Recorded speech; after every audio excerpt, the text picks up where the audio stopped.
So, as a psychiatric nurse practitioner, I recently went on a date with a covert narcissist.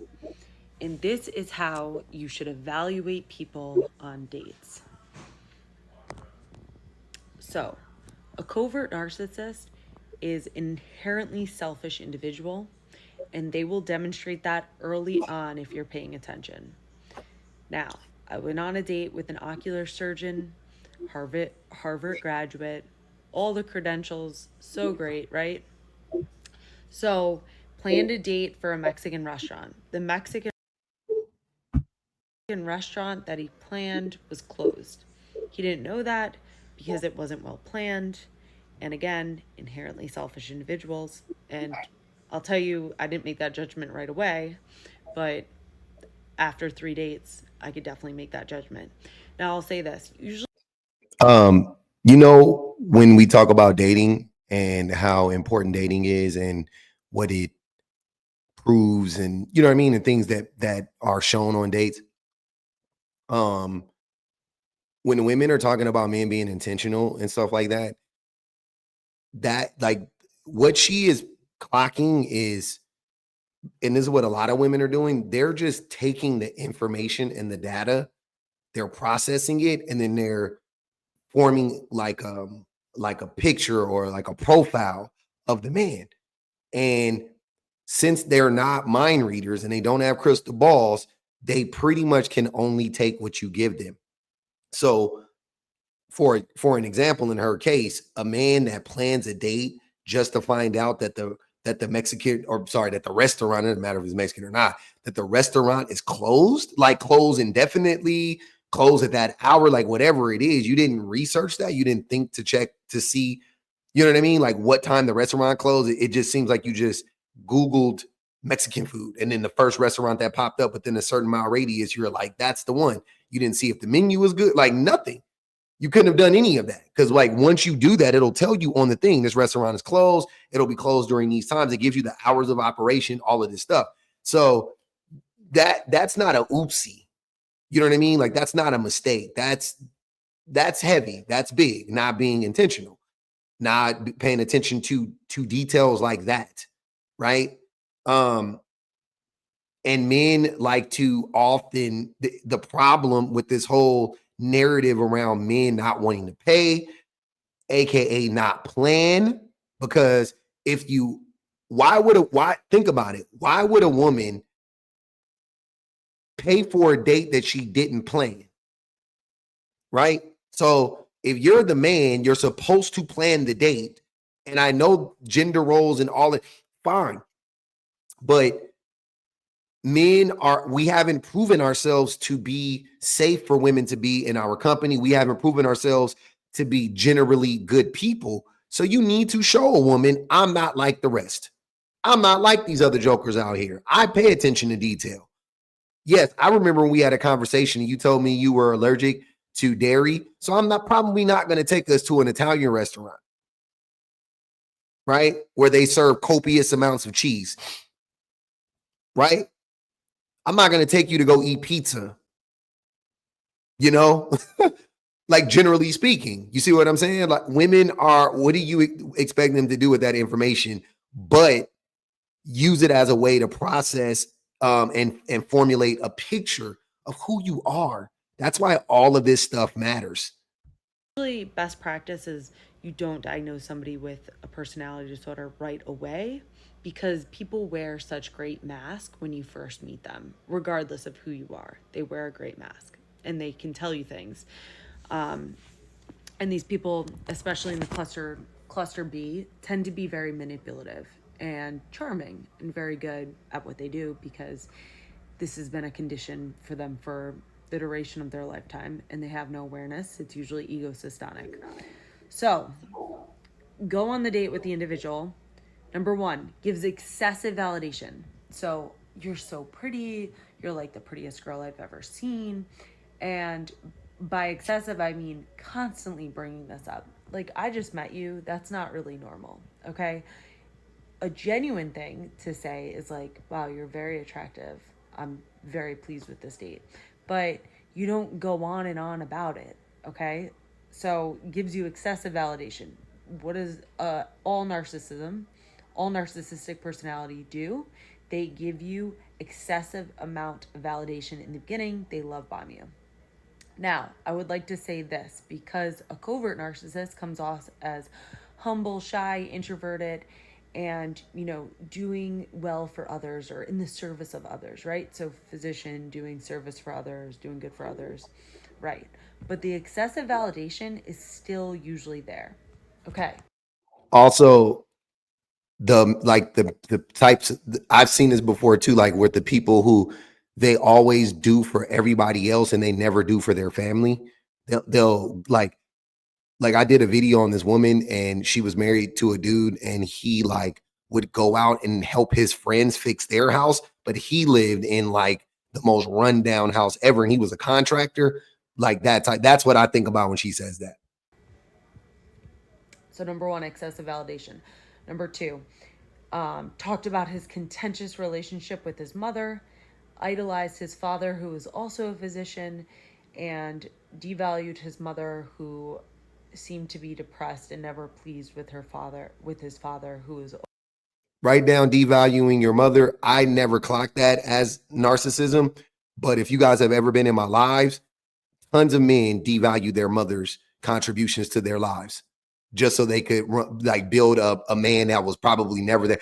I believe 90% of these dudes that say that their dads were there and their mother and they don't talk about their mom in that same respect, their dads weren't even there. I'm convinced that they're literally just online telling bold-faced lies about their fathers being there, and their fathers were like how my father was, which was like he was in my life. Like I knew who he was. I saw him from time to time, but he wasn't like day in, day out. I didn't like go spend like summers with him. I didn't, you know what I mean? Like not even that much. You know what I mean? It wasn't even like that. It wasn't like a consistent thing. Like every year I knew I was going to get 4 months out the year with my dad. That wasn't a thing. I'm convinced at this point these men are literally coming online and just like telling bold-faced lies about their fathers. Like, oh yeah, no, my dad took care of me. Oh, it was equal. You're a fucking lie. You're a liar. Always working and providing the bread. Well, if she's emotionally neglected in her relationship, of course she's not going to be happy. That's what I derived from that story. And of course, the family lived far away.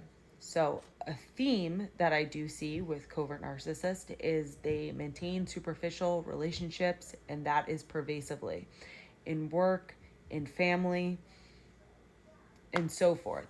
So, superficial relationship. Number three, on the first date, told me he wasn't married, didn't have any kids. Number four, asked me to go home. I said no. Was pushy about it. I told him I don't go home with people that I first meet on the first date. Okay, so those are four signs that I'm just gonna tell. We're gonna go on the second date though, because I don't always think that you should judge people based on the first date. You need to go on that second date, go on that third date, and really evaluate and see if it's in alignment, right? So, second date, I go to his place for dinner, for a bike ride. He lives 30 to 40 minutes away from me. So, I'm going out of my way to go to his place to go on the bike ride, etc., etc. Tells me about his relationship with his ex. Now it comes to the surface. He was married, which he lied about on the first date, and he does have a 5-year-old child, which he lied about on the first date. So now things are coming up. Deception.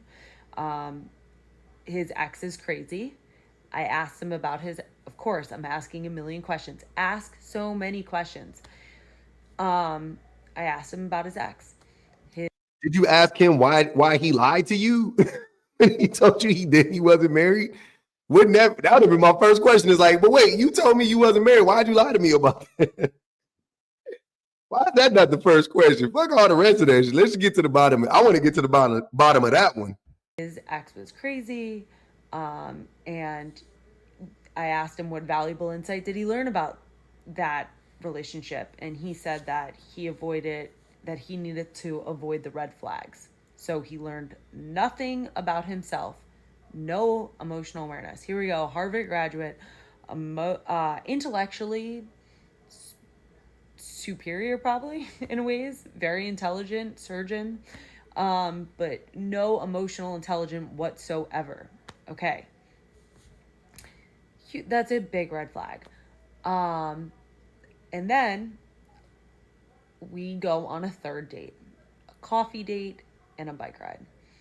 And on the third date, remember, I'm already apprehensive, but I'm giving him the benefit of the doubt. Wait, but he already lied to you. Why? I'm just out of curiosity. I wish I could talk to her. What compelled you to go on the third date after he lied to you? You lied to me within the first 2 dates. You lied about anything. I don't even care what you lied to me about. To be honest, I almost don't care. Like I almost don't care what you lied to me about. If I find out that you lied to me within the first 2 dates, I'm saying, like you lied to me in date number 1. I find out you lied to me in date number 2. I'm out. But I don't know why was there a need for date 3 at this point? She was just invested. It was interesting to her or something. I don't know. The experience, she was doing the experiment. And I go on the date and he tells me about how his last date wanted to pay, like go 50-50. Now I told him from the get-go, and I'm consistent. So this is important because consistency is important. And telling people your standards and how you like to be treated is important. And everybody has different standards. I do not believe that girls should go Dutch in the first dating stages.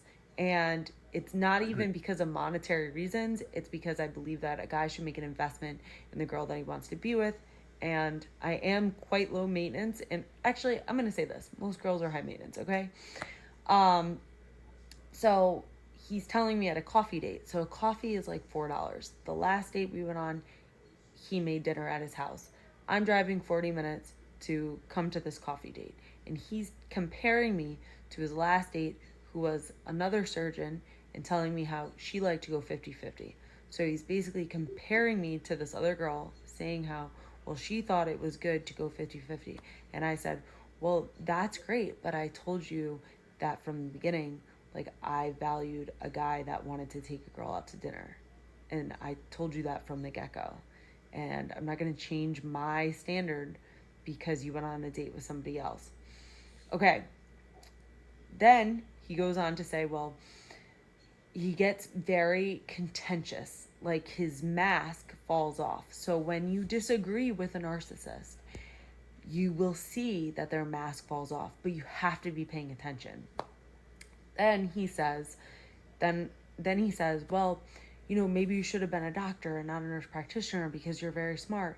So now he's projecting his not being enough onto me. I am okay with who I am.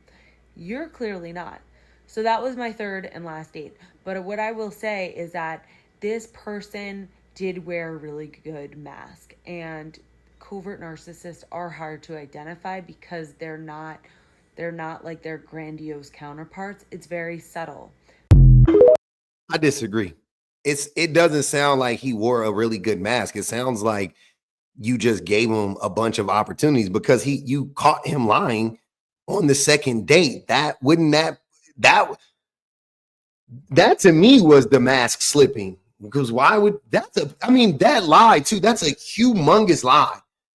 I don't have a kid till I have a kid. Huge fucking lie. Huge lie. I don't know. I mean, maybe she was just entertaining. I have no. Be honest with you, I don't know. I don't get it. That I don't understand that at all. That's her. That's her story, her doctrine, her. I don't give a fuck. But I just think I do think it's interesting to analyze how men don't give any effort on dates or low effort on dates, and then ask the woman to do even more. Like he took her out to a coffee shop and to a bike ride and was like, we should go Dutch on the coffee. on the coffee, we should go Dutch. What are you talking about? I'm so confused. What? It's not about money. He's a surgeon. It's not about money. It's not about money. It's about control. It's about manipulation. And it's about seeing how much you can get away with this woman as early as possible. You want to see as early as possible, how much will she allow me to get away with?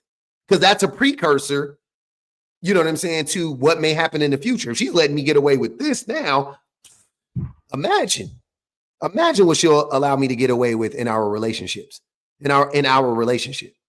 The same thing that I was saying about women taking on, like women just like getting this information, processing it, and then formulating a like a composite sketch of a man, of this person, an image. Men are doing the same thing with women. They're going on the dates. We're getting the information. We're like, I've said this before, but men are like the velociraptors in Jurassic Park. In the first one, when that guy said that the velociraptors would they would systematically test the gates for weaknesses. The system, how they got fed and what times they got fed. They would test it for weaknesses to see if they can get out. Right? That's how men are. Like men are testing women for weaknesses. Boom. They do that. Oh, she does this. I'm gonna do. She does this. And here's the scariest part. Women aren't playing that game because they're human. This is not something like this is why like I don't like giving dating advice, because essentially my advice to a woman in this case would be something like, well, you need to learn how to play. It'd be like that corny ass Steve Harvey, like think like a man bullshit. Fuck all that. Men need to start thinking like women. Fuck men, women thinking like men. Fuck that. Hell no. Men need to start thinking like women. Think like a woman. Be a fucking human. Respect her. Be nice. Be kind. Be genuine. Like, yeah, think like a woman. Stop, fuck women thinking like men. That's terrible. We're going backwards. We don't need more men out here. We don't need more men out here. Trust me. There's more than enough men. We can even do without a few. But there's more than enough men out here. We don't need more men. We don't need more people thinking like men or acting like men. We need more women. We need more people thinking like women. So yeah, that was just interesting to me though. I don't know what she got out of that, to be honest with you, but it definitely, it was a story. She got a story out of it. I was compelled. It was interesting, but never do that again. I don't. 3 dates for what? Well, you caught him lying in the second date, man. I'm like, Jesus Christ.